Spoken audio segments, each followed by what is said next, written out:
Assalamualaikum warahmatullahi wabarakatuh. Perkenalkan, nama saya Nabila Mahrani Santika, NPM 190 120 10 108. Di sini saya akan menyampaikan materi tentang bisnis internasional, yaitu perbedaan budaya dalam bisnis internasional yang diampu oleh Bapak Riga Ariski.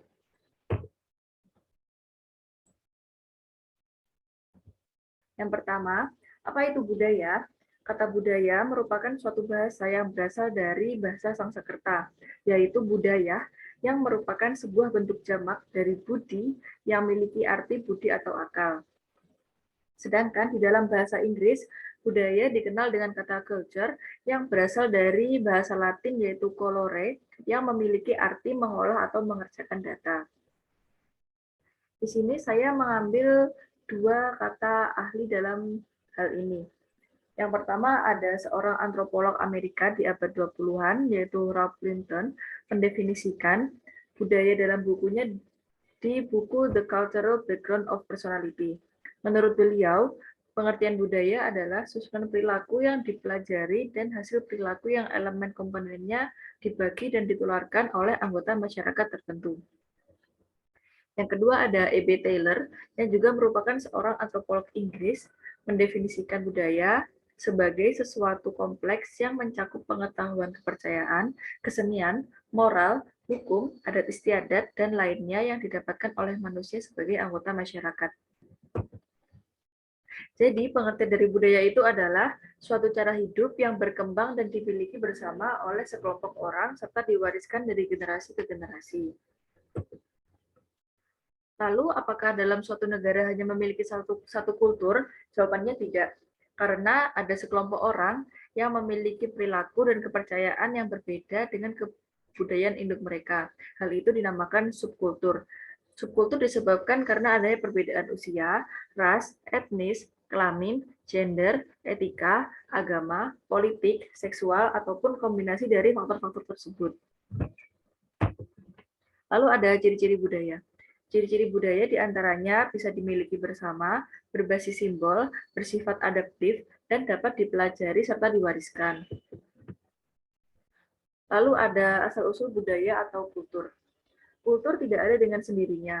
Kultur ada karena memiliki beberapa faktor yang menjadi asal-usul kultur tersebut. Faktor tersebut adalah geografi, teknologi dan ekonomi politik, institusi sosial, agama, teman sebaya, dan sejarah. Yang pertama kita akan membahas tentang geografi. Geografi sendiri memiliki arti perbedaan posisi atau letak sebenarnya pada permukaan bumi yang dapat mempengaruhi keadaan wilayah alam. Di sini saya mengambil contoh, orang Eropa lebih sering mengkonsumsi gandum sebagai makanan pokok mereka ketimbang nasi seperti orang Indonesia. Mengapa demikian? Karena letak geografis mereka merupakan wilayah subtropik yang menjadikannya kurang cocok bila ditanami padi. Lalu juga bisa dilihat dari gambar satunya, yaitu orang yang memakai jaket sangat tebal. Hal ini sangat cocok bila dipakai oleh orang yang tinggal di negara yang memiliki 4 musim dan dipakai pada saat musim salju. Lalu ada teknologi dan ekonomi politik. Teknologi adalah keseluruhan sarana untuk menyediakan barang-barang yang diperlukan bagi kelangsungan dan kenyamanan hidup manusia. Dan ekonomi politik sendiri adalah cara-cara atau tindakan yang dilakukan pemerintah atau politik di bidang ekonomi untuk mencapai kemakmuran masyarakat. Contohnya, pada zaman ini, hampir seluruh kalangan memiliki ponsel pintar atau smartphone, terlebih lagi adanya fasilitas Wi-Fi di mana-mana. Hal ini merupakan contoh dari perkembangan teknologi. Lalu, juga ada yang namanya e-commerce atau kita biasa menyebutnya situs belanja online. Baik itu dalam negeri maupun harus melibatkan ekspor impor. Dan hal ini menyebabkan suatu budaya yaitu berbelanja dari rumah hanya dengan menggunakan smartphone. Lalu ada institusi sosial. Institusi sosial tidak hanya tentang lembaga sosial, melainkan juga suatu kelompok yang dipandang di masyarakat yang dapat mempengaruhi kultur atau budaya di wilayah itu. Contohnya saat ini industri Korea, musik Korea atau drama Korea sedang banyak digandrungi baik laki-laki maupun perempuan dari berbagai usia.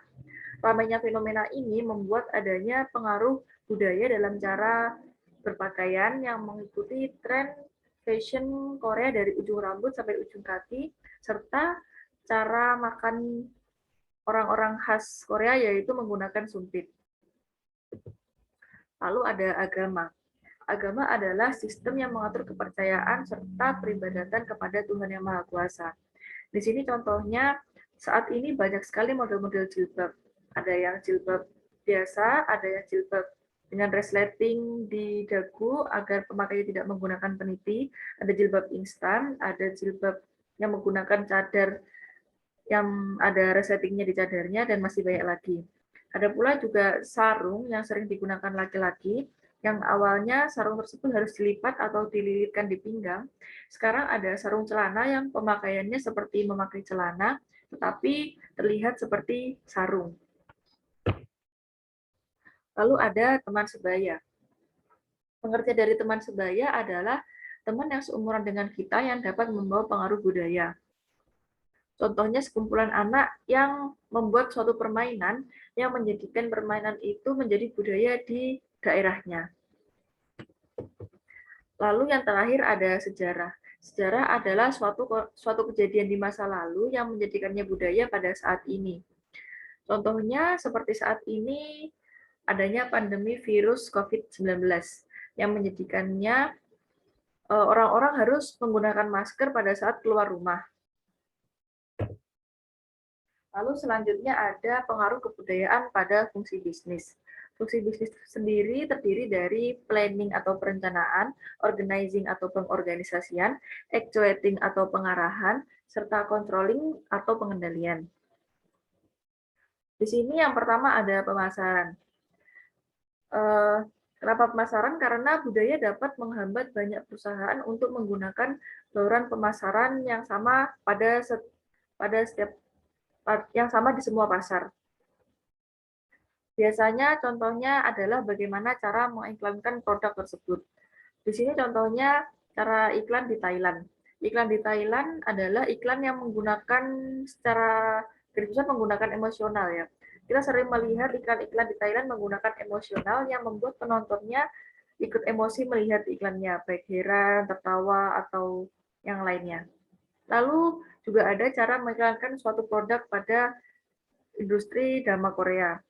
Jika di drama Korea itu untuk mengiklankan suatu produk hanya menyorot merek dari produk tersebut serta produknya.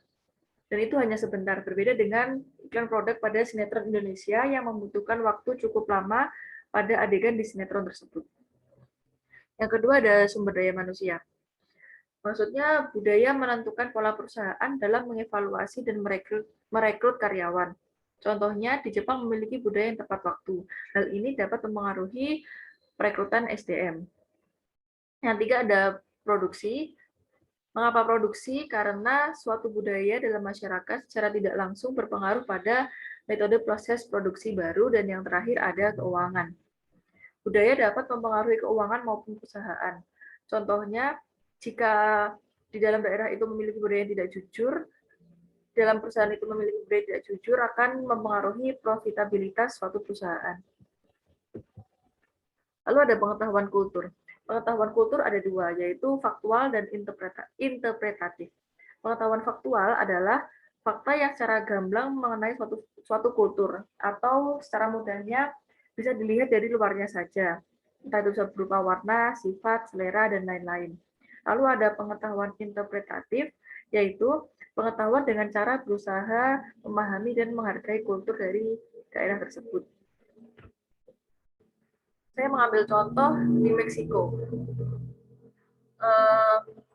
Di Meksiko ini kita bisa melihat pengetahuan faktualnya adalah 98% penduduknya beragama Katolik Roma. Lalu pada interpretatifnya adalah bagaimana makna seorang Katolik dalam kultur Meksiko yang menjadikannya beda dibandingkan Katolik di negara lain. Karena Meksiko memiliki kultur mempraktekkan agama Katolik yang berbeda-beda. Seperti yang kita tahu, Di sini ada contoh dari perayaan All Souls Day. Hal ini sudah biasa bagi negara-negara yang mayoritas penduduknya beragama Katolik. Tetapi hal ini mendapatkan penekanan khusus di Meksiko. Di Meksiko sendiri, penduduk Meksiko mengunjungi kuburan-kuburan orang yang sudah meninggal dengan membawakan makanan kesukaan almarhum dan membawanya ke kuburan untuk dinikmati. Selain itu, sebelum adanya perayaan All Souls Day ini, toko roti ataupun permen menjual roti dan permen berbentuk tulang atau tengkorak, dan di situ mereka akan mendisplaynya di luar agar bisa dinikmati oleh jiwa-jiwa yang sedang berpesta. Istimewanya lagi di Meksiko, pada saat perayaan All Souls Day ini, orang-orang yang masih hidup juga ikut merayakannya seperti pada gambar yang saya tampilkan seperti di presentasi ini. Lalu selanjutnya ada bahasa nonverbal. Di sini bahasa nonverbal ini adalah bahasa yang tidak kita ucapkan, bisa melalui simbol atau gerak-gerik dan lainnya. Di sini saya mengambil contoh. Contohnya adalah mengacungkan jempol. Di Indonesia memiliki arti yaitu oke, sip, ataupun keren. Tetapi di beberapa wilayah tertentu, di beberapa negara tertentu seperti Iran, Afghanistan, hal ini merupakan suatu penghinaan terhadap mereka. Lalu juga ada simbol jari telunjuk. Nah, di berbagai negara termasuk Indonesia, simbol ini merupakan cara agar mereka bisa memanggil seseorang agar orang itu mendekatinya, atau simbol bisa dikatakan sebagai simbol merayu juga. Tetapi di Filipina, hal ini adalah simbol mengejek karena mereka merasa jika ada seorang yang melakukan simbol ini seperti memanggil anjing. Lalu juga ada ini, bagaimana mereka menyapa. Di Korea ataupun Jepang, mereka menyapa menggunakan badan dengan cara membungkuk, tetapi di negara-negara lain seperti Amerika, Eropa, maupun Indonesia sendiri, kita saat bertemu menyapa dengan cara berjabat tangan. Lalu selanjutnya ada budaya kerja. Korea memiliki, di sini saya mengambil contoh pada negara Korea ya. Korea memiliki budaya disiplin yang sangat tinggi saat bekerja dan kerja overtime. Budaya kerja overtime ini dilakukan karena mayoritas atau banyaknya pimpinan di perusahaan di Korea kurang menyukai kerja yang pulang dengan tepat waktu.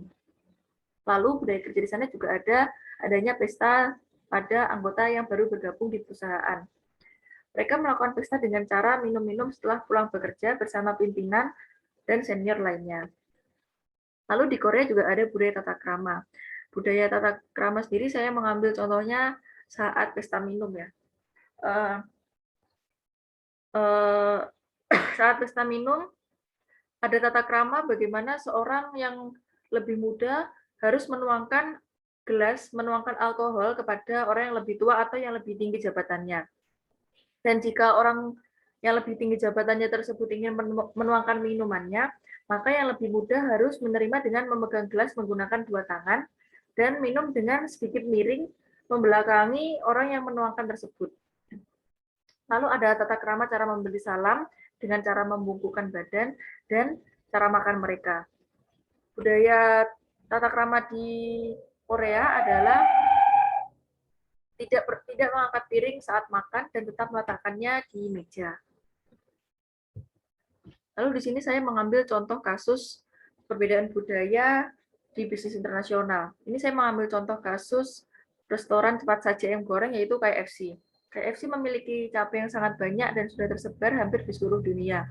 Hal ini menyebabkan KFC menyesuaikan menunya dengan negara di mana ia ada tanpa melewatkan kekhasan KFC sendiri yaitu ayam. Contohnya di Indonesia, ayam goreng KFC di Indonesia di paketnya yang disajikan adalah ayam dan nasi, serta kadang ada saus sambal. Sedangkan di negara lain itu tidak ada. Jadi di Amerika atau di Turki contohnya, ayam goreng KFC tidak disajikan dengan nasi, tetapi menggunakan kentang goreng atau roti, atau juga bisa menggunakan biskuit. Di negara-negara seperti itu juga tidak ada yang namanya saus sambal. Berbeda dengan Indonesia yang kadang menyesuaikan pasar dengan budaya Indonesia yang ada sambal seperti sambal mata, sambal hijau, dan lain-lain. Tetapi di negara-negara seperti Amerika, Turki, Eropa, itu hanya memberikan saus tomat. Lalu berbeda lagi dengan KFC di Arab Saudi. KFC di Arab Saudi tidak menggunakan nasi, tetapi menggunakan kebab dan kentang goreng sebagai hidangan pendamping dari ayam tersebut. Arab Saudi sendiri juga memiliki budaya memiliki porsi yang jumbo dibanding dengan ukuran porsi di Indonesia. Mengingat daya makan di daerah Timur Tengah memiliki porsi yang lumayan besar. Hal ini menjadikan KFC harus menyesuaikan budaya-budaya di tiap negara yang ia tempati. Terima kasih. Sekian presentasi dari saya. Wassalamualaikum warahmatullahi wabarakatuh.